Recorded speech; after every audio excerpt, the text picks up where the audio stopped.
इस कार्यक्रम के पुण्यार्चक हैं स्वर्गीय श्रीमान सेठ माणिकलाल उगरचंद शाह एवं स्वर्गीय श्रीमती विमल श्री माणिकलाल शाह की पुण्य स्मृति में पुत्र पुत्रवधू पौत्र पौत्री बेटी दामाद एवं समस्त शाह परिवार। ओम नमः सिद्धेभ्यः। नमः श्रीवर्धमानाय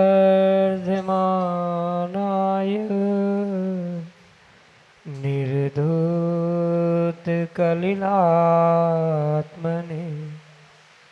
सालोकानां त्रिलोकानां यद्विद्यादर्पणायते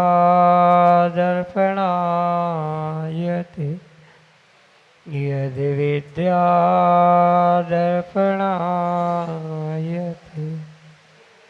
पंच परमेष्टि भगवान की परम पूज्य आचार्य भगवंत गुरुवर विशुद्ध सागर जी मुनि महाराज जी की परम पूज्य मुनि श्री सुप्रभ सागर जी महाराज जी की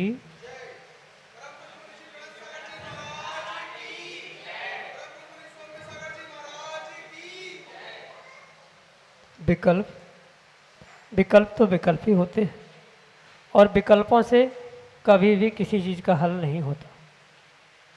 विकल्पों से यदि हल को प्राप्त करना है, विकल्पों से समाधान को प्राप्त करना है तो आवश्यकता अपने विकल्पों को समीचीनता प्रदान करने की है।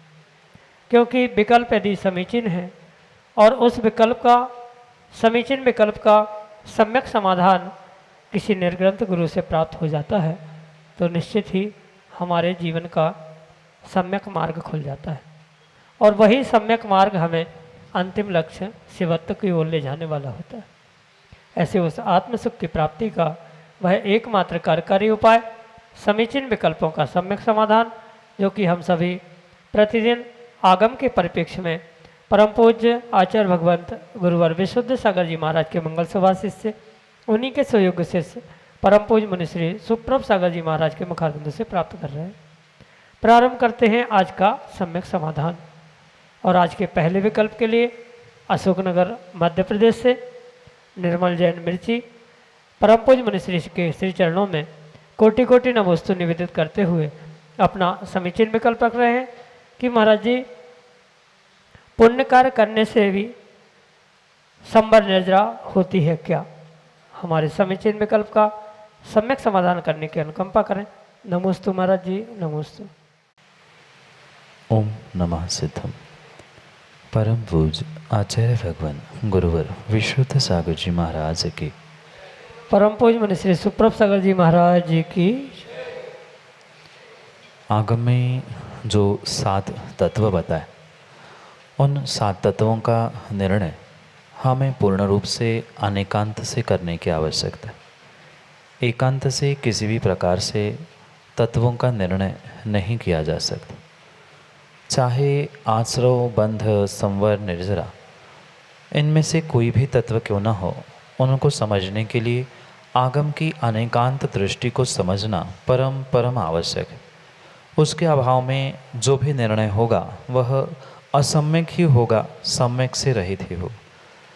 इसलिए चाहे वह संवर तत्व हो, चाहे आश्रवबंध तत्व हो, उनकी जो अनेक पहलू है, उन पहलुओं को समझते समय ही हमें शुभ कार्य अशुभ कार्य, उनके निमित्त से होने वाले आश्रव, बंध, संवर और निर्जरा, इन चारों तत्वों के विषय में समझने की आवश्यकता है।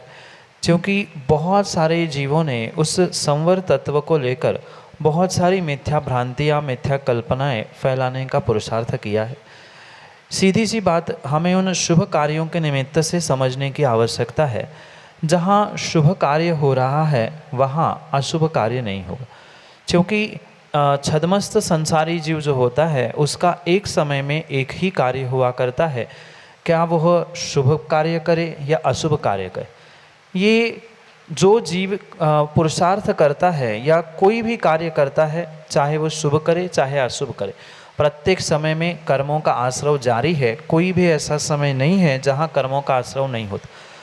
और ऐसे स्थिति में शुभ या अशुभ इनका निर्णय करते हुए हमें उस आश्रव, संवर, निर्जर इन तत्वों को समझने की आवश्यकता। जैसे किसी व्यक्ति ने पूजा पाठ की, शुभ कार्य किया, उस शुभ कार्य के निमित्त से उसने शुभ का आश्रव तो कर लिया, आश्रव तत्व हो गया, पर शुभ कार्य के आश्रव के साथ उस समय में वह अशुभ कार्य नहीं कर सकता। और अशुभ कार्य नहीं कर रहा है तो अशुभ कार्य का उस समय में उसने नियम से अशुभ कार्य से बचने का पुरुषार्थ किया, उसी कारण से वह अशुभ के आश्रव को भी रोकने का निमित्त बन सकता है।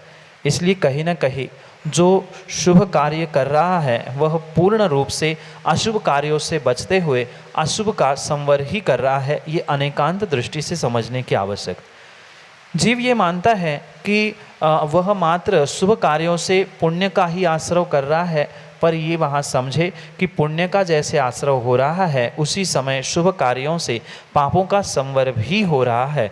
निर्जरा करने के लिए विशेष तपस्या, विशेष साधना भी करनी पड़ेगी, पर जैसे हम अगर निर्जरा के भी दोनों पहलुओं को समझे, मतलब निर्जरा जो सविपाक और अविपाक कही है, तो सविपाक निर्जरा तो पाप करते समय भी हो रही, पुण्य करते समय भी हो रही है। जो कर्म उदय में आए वह पाप कर्म भी उदय में आके निकल गए, तो वो भी एक प्रकार की निर्जरा है।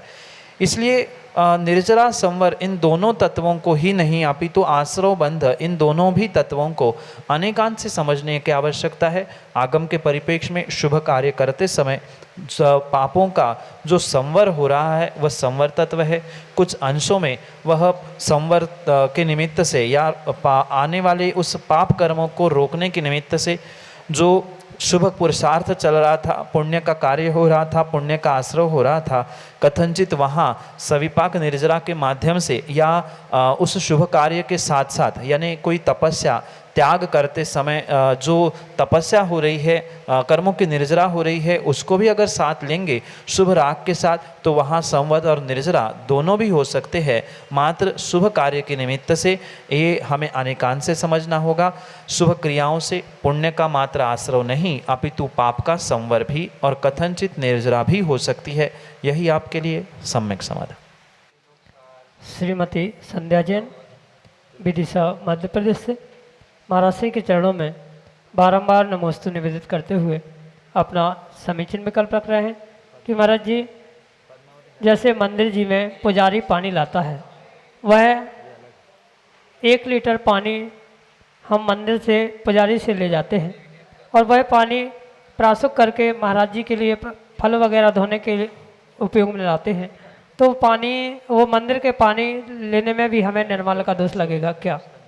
हमारे समीचीन विकल्प का सम्यक समाधान करने की अनुकंपा करें। नमोस्तु महाराज जी, नमोस्तु।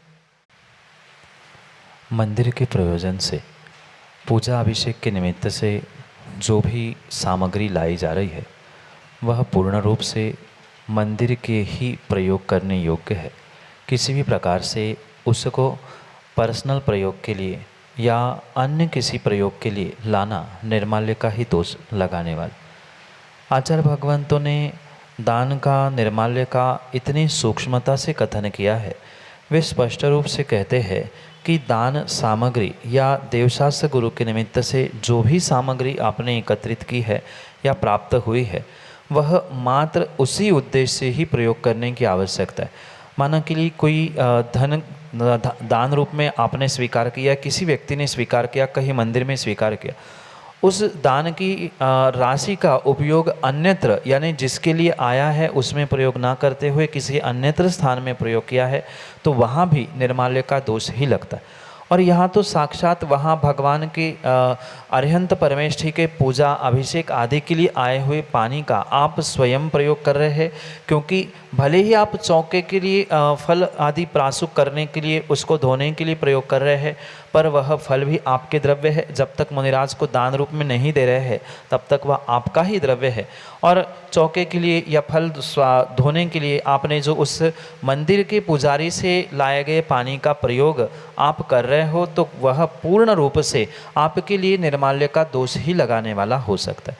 ये कार्य हो सकता है कि आपने अपने व्यक्तिगत रूप से किसी से पानी मंगवाया और उसको उसका अपना मुआवजा यानी लाने वाले की मेहनत के रूप में वहाँ दिया जा रहा है, तो वो तो फिर भी स्वीकार है। पर मंदिर के प्रयोग के लिए लाया गया पानी आप अपने व्यक्तिगत रूप से प्रयोग कर रहे हैं, चाहे चौके के लिए उसका प्रयोग हो रहा हो या स्वयं के पीने आदि के लिए भी हो रहा हो, पूर्ण रूप से वह आपके लिए निर्माल्य का ही दोष लगाने वाला होता है। आचार्य भगवंतों ने तो और भी बात कह दी, जो मंदिर के पुजारी नौकर आदि होते हैं उनसे अगर हम घर का भी कोई पर्सनल काम बिना कुछ अपने पर्सनल सामग्री दिए बिना प्रयोग कर रहे हैं, तो वो भी पूर्ण रूप से हमारे लिए निर्मल के सेवन का दोष लगाने वाला हो सकता है। इसलिए आप पुरुषार्थ करें, स्वयं पानी खींच के कुएं से ले आए, उसका प्रयोग करें। स्वयं खींचने की लाने की शक्ति नहीं है तो किसी व्यक्ति को अलग से उतने पानी की व्यवस्था करने की बात कह दे, पर मंदिर के पानी को ही उठाने का, प्रयोग करने का या मांग के लेने का भी आपने पुरुषार्थ किया है, तो वो पूर्ण रूप से आपके लिए निर्माल्य के दोष में ही भागी बनाने वाला हो सकता है। इसलिए ऐसे दोष से बचने का प्रयास करें, यही आपके लिए सम्यक समाधान। ऋचा जैन, ललितपुर, उत्तर प्रदेश से अगले समीचीन विकल्प के लिए।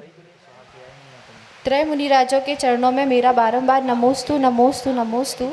महाराज जी, मेरा प्रश्न यह है कि देखा जाता है आजकल की मंदिरों में नलों में पानी में छन्ना लगा रहता है और घरों में भी मतलब हर जगह पानी में नलों में छन्ना लगा रहता है जो परमानेंट लगा रहता है, उसको हटाते नहीं है। तो क्या वो पानी छना हुआ माना जाएगा या वो पीने योग्य है कि नहीं? नमोस्तु महाराज जी, नमोस्तु। मंदिर हो चाहे घर हो, कहीं भी पानी छानने के लिए नल में लगाए हुए उस थैले, छन्ने आदि का आगम में किसी भी प्रकार से प्रयोग नहीं।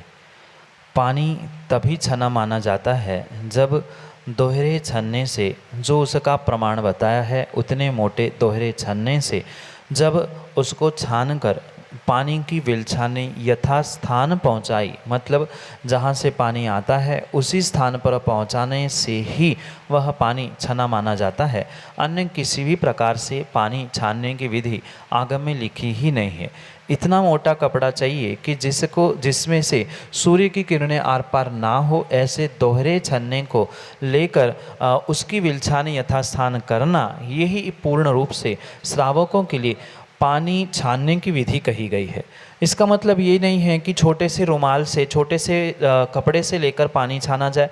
बर्तन से कम 2 गुना बड़ा वह छन्ना होना चाहिए, तभी वह पानी छना माना जा सकता है। वर्तमान में जो टोटियों में, नलों की टंकियों में जो थैलियाँ बांधी जाती है मंदिर में या घर में, और महीनों महीनों तक उसको नहीं बदला जाता, ये पूर्ण रूप से आप पानी छानने का ढोंग कर रहे हो, अपने आप को मायाचारी से ठग रहे हो कि हम पानी छान रहे हैं। किसी प्रकार से वह पानी छना हुआ माना ही नहीं जाएगा। साक्षात वहाँ एकेंद्रीय ही नहीं, अपितु कई बार अगर थैली को निकाल के देखे तो कई बार 2 इंद्रिय 3 इंद्रिय जीव भी उस थैली में फंसे हुए आपको सहजता से ही देखने में आते। कई सारे मंदिरों में, सार्वजनिक स्थानों में तो अक्सर यही देखने में आता है कि वह थैली जो होती है सड़कर, गलकर, लाल, पीली, हरी होकर फट भी जाती है, पर फिर भी कई महीनों से, कई वर्षों से उसको बदलने का विचार नहीं होता। घर में तो फिर भी कभी कभार 6 महीने, 2-4 महीने में थैली बदल जाती है, पर सार्वजनिक स्थानों में, मंदिरों में तो वो थैली बदली ही नहीं जाती। चाहे मंदिर हो चाहे घर हो, थैली से छना हुआ पानी किसी भी प्रकार से छना नहीं माना जाएगा। वह अनछने ही पानी का दोष लगने वाला है, और मात्र अनछना ही नहीं अपितु उसके अलावा भी जो उसमें त्रस्त जीवों की विराधना हो रही है, उसके भी हिंसा का फल स्वरूप आपको दोष अवश्य ही लगेगा। यही आपके लिए सम्यक समाधान। प्रतीक शाह, इंदौर, मध्य प्रदेश से अगले समीचीन विकल्प के लिए। तीनों महामुनिराजों के चरणों में साष्टांग नमस्कार। महाराज जी, इस प्रश्न का सम्यक समाधान चाहता हूँ। वर्तमान में देखने में आता है कि कुछ लोग, संत आदि लोगों का भविष्य परेशानियाँ उनके पूछने के पहले ही बता देते हैं। यहाँ तक कि समस्याओं को वह पहले लिखकर बता देते हैं कि तुम्हें यह परेशानी है। क्या यह संभव है? और अगर यह संभव है तो वर्तमान में क्या किसी महामुनिराज को अवधि ज्ञान होता है? यदि किसी दिगंबर मुनिराज को अवधि ज्ञान होता है तो वह अपने शिष्यों की समस्याओं को हल क्यों नहीं करते ताकि वह इधर उधर ना भटके? सम्यक समाधान करें। नमोस्तु महाराज जी। पहली बात तो पंचम काल में सामान्य रूप से अवधि ज्ञान का निषेध किया जाता है। आगम के परिप्रेक्ष्य में ये आचार्यों ने अवश्य लिखा कि 500 वर्ष में एक जघन्य अवधि ज्ञान को धारण करने वाले मुनिराज होते हैं, पर वर्तमान काल में किसी भी प्रकार से किसी भी निर्ग्रंथ मुनिराज के पास अवधि ज्ञान नहीं हो सकता। और वर्तमान में जो आपको जिज्ञासा है, ऐसा बहुत सारे जीवों के भीतर विकल्प है। ऐसे भी तथाकथित बहुत सारे ज्ञानी जीव, महात्मा जीव घूमते हैं जो पूर्ण रूप से श्रावकों के, भक्तों के और व्यक्तियों के दुखड़ों को, उनकी परेशानियों को बिना पूछे ही देख के ही बताते।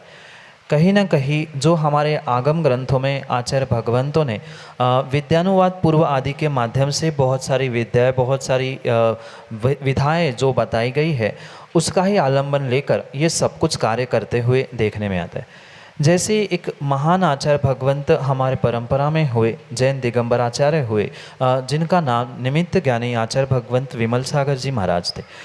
उनके पास जो बहुत सारी विद्याएं, बहुत सारा ज्ञान था, शायद उनमें से ही कुछ अंश वर्तमान में कुछ जीवों ने सिद्धि, रिद्धि आदि के माध्यम से प्राप्त किया। वैसे पंचम काल में किसी को भी रिद्धि नहीं होती, पर मंत्रों की सिद्धि के माध्यम से या पिछले पुण्य के उदय से बहुत सारे ज्ञान और सिद्धियों को वह जीव प्राप्त करता है। और उसके ही निमित्त से वह ब्रह्मचर्य का पालन, तपस्या, साधना आदि आदि के माध्यम से जो इन विद्याओं को प्रकट कर लेता है, वही सामने वाले व्यक्ति के बिना जाने हुए, बिना पूछे हुए ही बहुत सारे परेशानी, उसकी समस्या, उसके समस्या के हल आदि सबको बता देता है। कहीं न कहीं उनके पास वह ऐसी कर्ण पिशाचनी विद्या, निमित्त ज्ञान आदि आदि ऐसे सब कुछ निमित्त होते हैं, जिसके कारण से वे भविष्य बताते हैं, आगे क्या होने वाला है, पीछे क्या हो चुका है, समस्या क्या है, उसका हल क्या है, ये सब कुछ बताते हैं। इसमें कोई भी बहुत अचंभे की बात नहीं है। एक सामान्य श्रावक भी, गृहस्थ भी ब्रह्मचर्य का पालन करते हुए जो विधि आगम ग्रंथों में लिखी है उसको सिद्ध करता है, तो उसको भी सिद्धि हो सकती है। पर आप गुरु आज्ञा के बिना ऐसा कुछ ना करें, अन्यथा भटकने का और भ्रमित होने का पूर्ण चांस वहाँ पे हो सकता है। इसलिए ये विश्वास मानना चंद दिनों का ये राज होता है, चंद दिनों की चांदनी, फिर अंधेरी रात कुछ दिनों में सबके सामने आएगी। जब तक वह साधना और विद्या का साथ है तब तक ही वह बता सकता है, अन्यथा नहीं। ये एक लौकिक विद्या है और लौकिक रूप से एक श्रावक भी उसे प्राप्त करता है। जरूरी नहीं है कि मुनिराज ही उसे प्राप्त करे, मुनिराजों के पास भी ऐसी विद्याएं हो सकती है, पर निर्ग्रंथ मुनिराज कभी भी इन विद्याओं का प्रयोग व्यावसायीकरण के रूप में दूसरों को बताने के लिए, अपनी झांकी बनाने के लिए नहीं करते। फिर भी उनके पास ये होने की संभावना हो सकती है, पर ये सब कुछ हमें विवेक से समझते हुए ही निर्णय करने की आवश्यकता है। यही आपके लिए सम्यक समाधान। मनोज जैन काला, गया बिहार से अगले समीचीन विकल्प के लिए।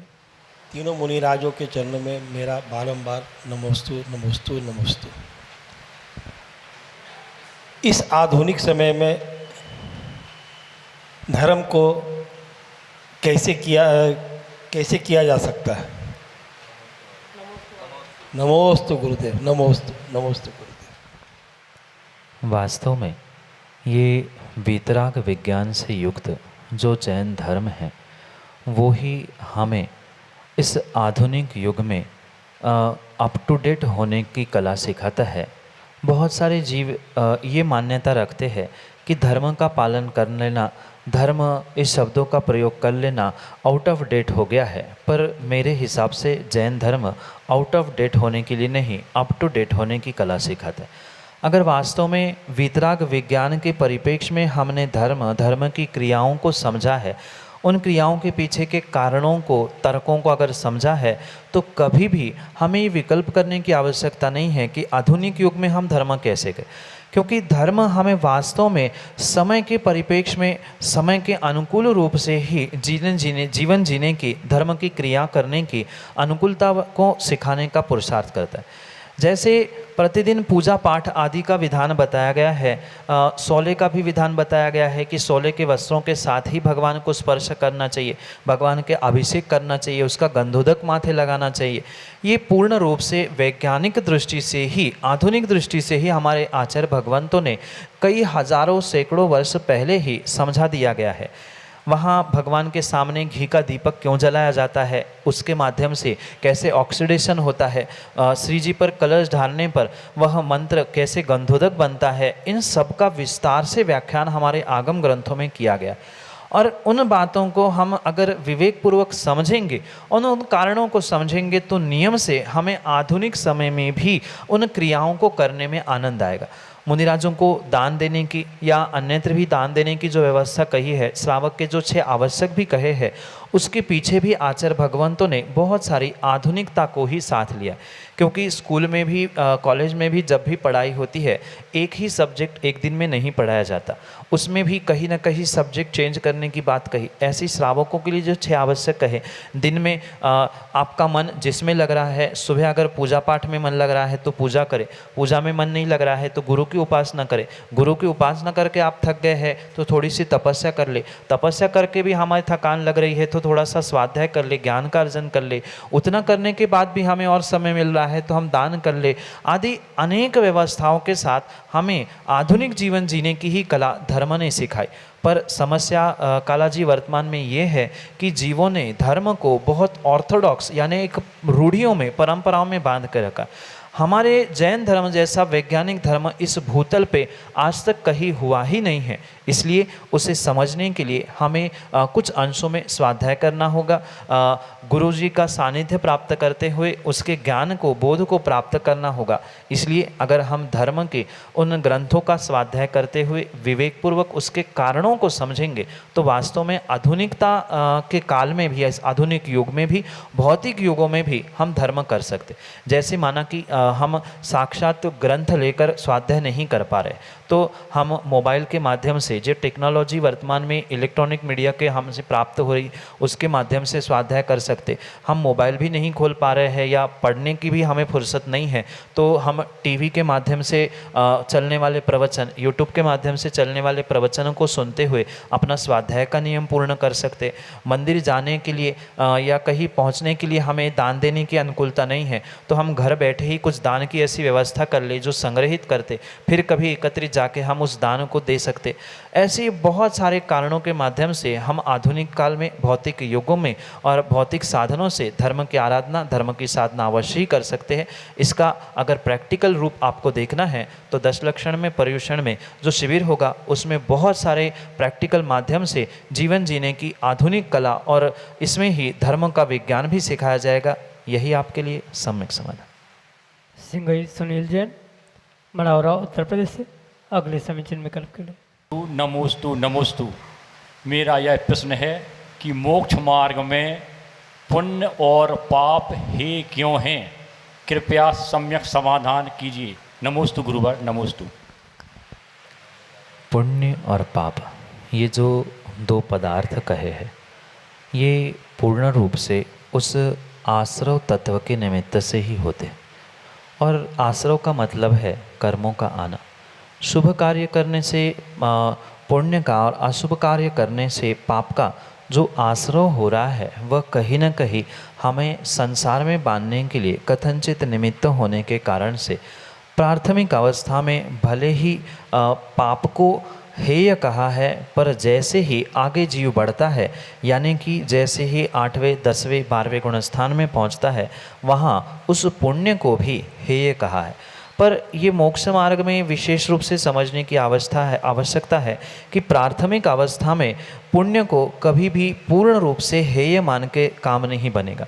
पहले शुभ कार्यों के माध्यम से 4, 5वें गुणस्थान में और कथनचित 6वें गुणस्थान में भी पुण्य की प्राप्ति के माध्यम से ही पापों का क्षय, पापों की निर्जरा करते हुए ही आगे पुण्य प्रकृतियों को प्राप्त करते हुए तीर्थंकर प्रकृति को प्राप्त करना होगा। और तीर्थंकर प्रकृति के उदय यानी पुण्य के तीव्र उदयतम में पुनः पुण्य को छोड़ते हुए, पुण्य पाप दोनों को छोड़ते हुए, मतलब आश्रव तत्व का निरोध करते हुए ही संवर और निर्जरा के माध्यम से जीव मोक्ष को प्राप्त कर सकता है। जब तक आश्रव चल रहा है तब तक किसी भी प्रकार से वहाँ मोक्ष की प्राप्ति नहीं हो सकती।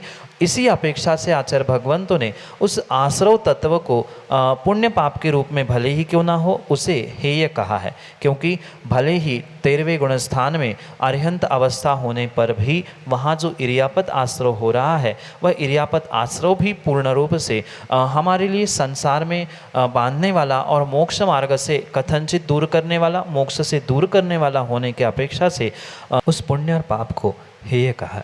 जैसे चाहे सोने की बेड़ी हो चाहे लोहे की बेड़ी हो, बेड़ी तो बेड़ी ही है, बांधने के लिए निमित्त है। ऐसे ही पुण्य का आश्रय हो चाहे पाप का आश्रय हो, वह दोनों संसार में बांधने के लिए निमित्त होने से दोनों को पूर्ण रूप से हेय कहा। पर कौन से गुणस्थान में कौन सी अवस्था में क्या हेय है क्या उपादेय है, ये समझते हुए ही हमें पूर्ण निर्णय करना होगा। पहले ही अगर हम पुण्य को छोड़ देंगे तो पाप नष्ट होने वाला नहीं है। पहले लोहे की बेड़ी को यानी पाप को छोड़ना होगा और फिर सोने की बेड़ी रूपी पुण्य को छोड़ना होगा। इसलिए वहाँ आचार्य भगवंतों ने दोनों को पूरे मोक्ष मार्ग यानी 6वें 4थे गुणस्थान से 14वें गुणस्थान की अपेक्षा से दोनों को हेय कहा है। पर गुणस्थान और अवस्था विशेष से उनकी उपादेयता को भी आपको समझना होगा। यही आपके लिए सम्यक समाधान। जय जैन दोस्तों, हम सभी अभी लाभ ले रहे थे लोकप्रिय कार्यक्रम सम्यक समाधान में। सम्यक समाधान प्रदाता मुनिषी सुप्रभ सागर जी मखारविंद से हम सभी लोग अपने मन में उठने वाले जो समीचीन विकल्प है उस विकल्पों का सम्यक समाधान सुन रहे थे। यूट्यूब के माध्यम से प्रतिदिन यह कार्यक्रम ठीक शाम को 4 बजे आदिना टीवी चैनल के माध्यम से यह कार्यक्रम ठीक 4 बजे प्रसारित होता है एवं यूट्यूब चैनल के माध्यम से सम्यक समाधान यह कार्यक्रम 5:13 पे प्रसारित होता है। आप घर बैठे इस कार्यक्रम का लाभ लेना चाहते हो या अपने विकल्पों का सम्यक समाधान प्राप्त करना चाहते हो तो हमारा व्हाट्सएप का नंबर 8707548811 जो नीचे पट्टी पे स्क्रॉल पे या फ्लिप पे चल रहा है, आप उसके माध्यम से अपने विकल्प हम तक पहुंचा सकते हो। samyak.samadhan@gmail.com यह हमारे जीमेल की आईडी है। आप उस जीमेल की आईडी का प्रयोग करते हुए अपने विकल्प हम तक पहुंचा सकते हो। व्हाट्सएप के द्वारा आप लिखने में अगर दिक्कत हो रही है तो आप फ़ोटो खींच के अपने विकल्प का, अपने शहर का नाम एवं अपना नाम हम तक पहुंचा सकते हो। प्रतिदिन मुनिषी के प्रवचन शाम को 7:40 पे टीवी चैनल के माध्यम से प्रसारित होते हैं एवं आदिना टीवी चैनल पे दोपहर को 2:20 पे मुनिषी के प्रवचन का प्रसारण होता है।